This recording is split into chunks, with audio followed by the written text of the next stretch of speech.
Hello class, Professor James Quinn, your instructor. Just wanted to touch base with you. I'm making a new series of videos for this particular book because the videos I have for the other book are a little bit different. They're not a lot different, but I just wanted to make sure that I was teaching and giving you the examples based on the current book that you have. So I'll get right into it. I'm going to go ahead and do chapter 1. I'm going to go ahead and load this, and when you see this appear tomorrow, I'm going to load another one probably early in the morning, and I'm going to give you a breakdown of the examples that are in the PowerPoints that are provided for you. So I will be giving you chapter 2. I'm going to give you a quiz over some of the information that you are going to be exposed to in this particular video, and then we're going to do an exercise, probably some homework over frequency distributions, frequency polygons, frequency ogives, and histograms, things like that, relative frequencies. So those things are going to be not real challenging, I don't think, for you, but we're going to go step by step on how to construct a frequency table. So those things will make some more sense to you. So moving along, let's talk about the nature of statistics, why we use statistics, and we talk about probability statistics. And probabilities are going to be based on the chance of something occurring in nature. What is the probability of something happening? You know, we talk about mediums, spirituality, we talk about fantastical things that happen. However, you know, some people are very skeptical. They think more like a scientist does. I need some hard evidence, or I need scientific evidence to support a fact. And that's what we're doing with statistics.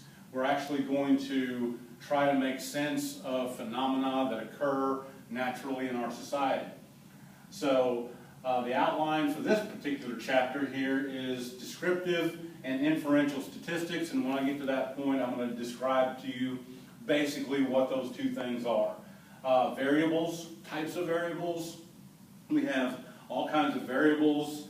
We have nuisance variables, extraneous variables, things like that that we can't control for in our society. We're going to talk about data collection, sampling techniques. So this is kind of like an overview of the whole book. And then what we call experimental design, and basically that is experimental research. We're actually conducting an actual experiment where we're looking for cause and effect. And then we're going to talk about how we can actually calculate these type of data. And we're going to use calculators or computer systems, Minitab, Excel can do some statistical procedures, SAS, SPSS. There's a lot of software out there that can make our lives a lot easier, especially when we're dealing with large data sets. I can show you how to hand calculate all the stuff for these formulas that we're going to be going over. However, it's a good idea to understand how to hand calculate, but it's not necessary in the world that we live in today because the computer will do all that for us in fractions of a second, where it would take us many, many hours to calculate by hand large data sets. But I'm going to show you how to do those things with very small data sets. So at least you'll know where the numbers are coming from. Here's some of the learning objectives. I'm not going to go over these. You can read those for yourself. But I want to get into this. Statistics. This is a little bit different than the first video that you were exposed to. Statistics is basically the science of conducting studies to collect, organize, summarize, analyze, and then draw conclusions from data. And remember, the word data is plural. And when we're talking about data sets, we're talking about these data. We're not talking about this data. This data would be one particular number. So we're going to say these data reflect this phenomena occurring in society. So remember that that word is always plural. We have variables. Like I said, they occur, and when researchers conduct research, we use variables. Variables can be something like eye color, hair color, height, weight, sex, national origin. It can be lots of things like that. It just depends on what somebody wants to know, the information they want to gather, what type of variables that they're going to be dealing with.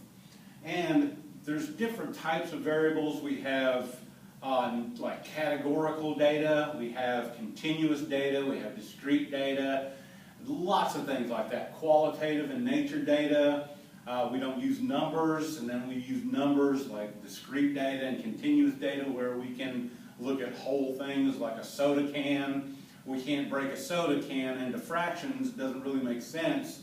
So we're going to just use 1, 2, 3, 4, 5 cans of soda, or if we're talking about Fahrenheit temperature or something like that, then we can break that into fractions. It's 15.5 degrees outside, so if you know what that represents, you probably want to put a coat on or something like that because it would be very cold. So we know, based on what we've learned in the past, that certain things we can break into categories, other things we can use just whole numbers, and then we can break things down into fractions, and they make some sense to us. So basically a variable is a characteristic or an attribute that can assume different values. Just like I said, we have categories and we have continuous, fractions, and all that stuff. The values of a variable can assume called data. We have data that's categorical, it can be an eye color, can be data.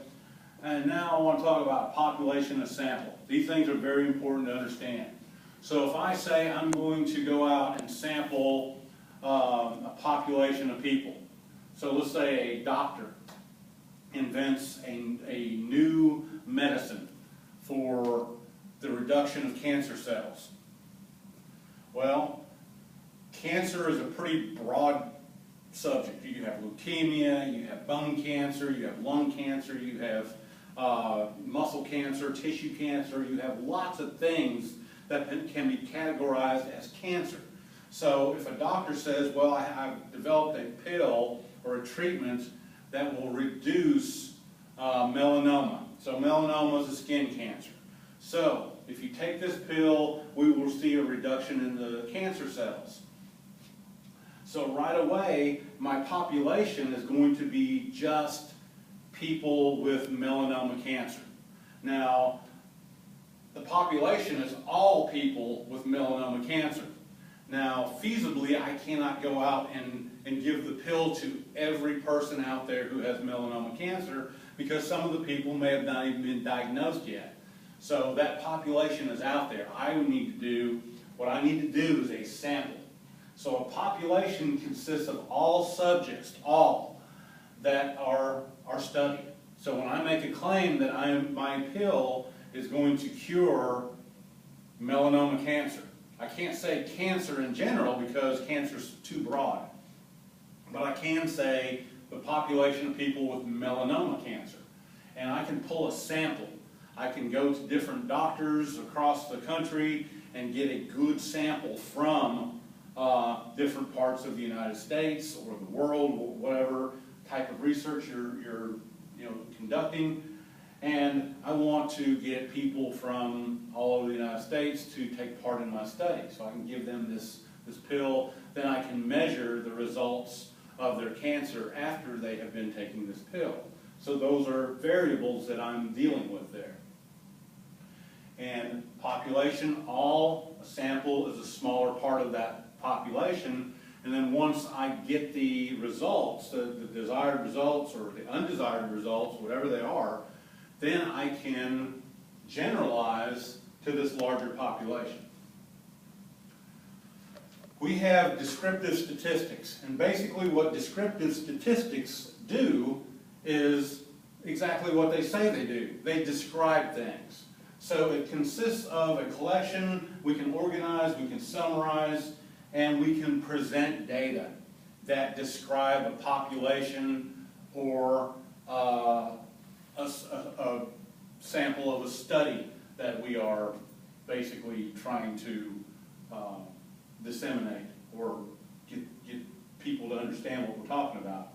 With descriptive statistics, a lot of times we call these non-parametric type of statistics.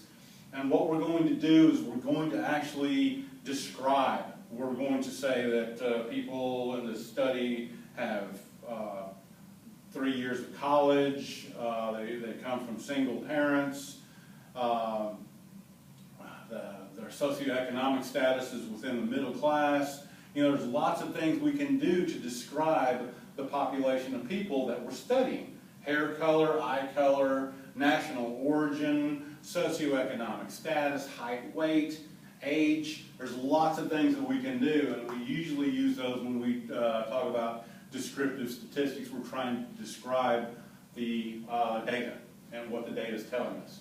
A lot of times we use pie charts, we use histograms.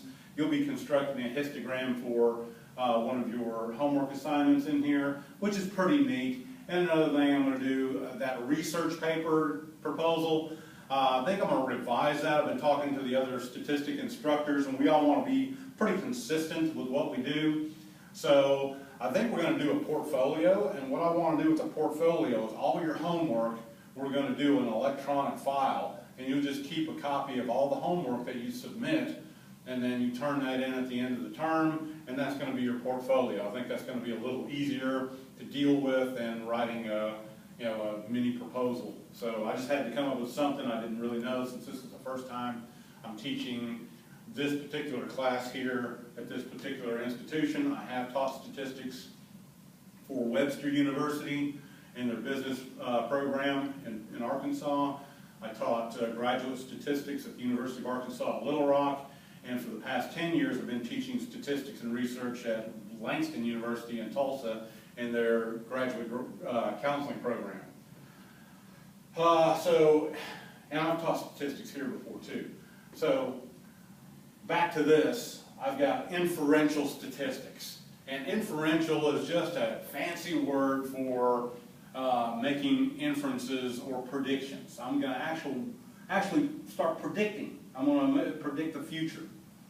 And I don't have a crystal ball or anything like that, but this is the best crystal ball I've got, is inferential statistics. So inferential statistics consist of generalizing. Remember I said that word generalizing? I'm going to take the information that I get from a sample and I'm going to generalize it to a bigger population. So I'm going to generalize from samples to populations. I'm going to perform estimates, and an estimate would be a prediction. And a hypothesis, which would be an actual educated guess. And I'm going to actually test my hypothesis with a series of statistical procedures. And then I can determine the relationship among these variables. And if I'm looking at just relationships, I'm probably going to use something called a correlational study. So a correlational study is going to look at a relationship and how strong that relationship is between two variables. And I'm not looking for cause and effect necessarily with that. I'm just looking for a relationship and how strong that relationship is.